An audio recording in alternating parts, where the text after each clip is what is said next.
Hi everyone, I'm Rob from the Gator team and welcome to our weekly series, FAQ Friday. In this series, we're going to answer the most common questions about abrasives and sanding. Now, in this week's episode, we are going to go over how to use a belt sander. Now, belt sanders are very powerful tools for fast material removal, but they can be a little intimidating if you don't know how to use one. But today, I'll show you how to use one the right way, starting with attaching the sanding belt. Now, the product I'm going to be using here is our Gator Reptilian sanding belt.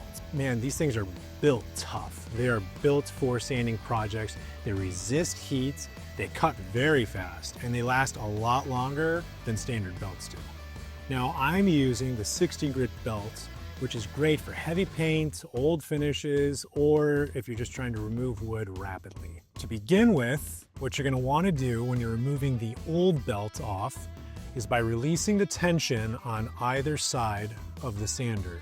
This is what holds the belt in place. Now, to do that, each tool might be a little bit different, but for the most part, you're going to have this little lever here that you're just going to push up. And what that does is it compresses the cylinders on either side to make it easy to remove the old sanding belt.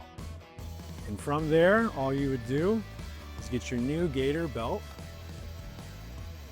The way I'm going to put it in, same way that I took it out. Slide it into place. And then all I'm going to do is just make sure that it's lined up properly and evenly on both ends.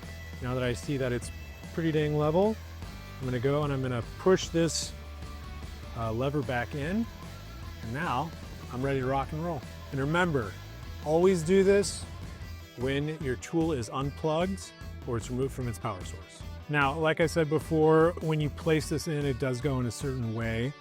Usually you have these arrows that will be on the inside of your belts and you just follow that with the arrow here to make sure it's going in the right direction. But with Reptilian, it has a bi-directional belt, which means you don't have to worry about which way you mount it. Either way, it'll work. Right before I start sanding here, I just want to make sure that I have all of my proper safety gear on. So I have some glasses here and I've also got some ear protection. Normally, if you are in a closed environment, make sure you're also wearing a respirator. But because we have air circulation in here, we should be good. All right, so when sanding, start with the sander's flat on the surface and power it up while already in contact with the material. Make sure to use steady, even pressure with both hands and let the weight of the sander do all the work.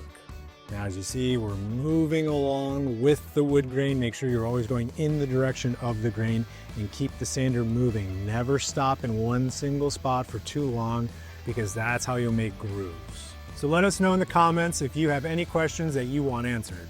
Until then, see you the next FAQ Friday.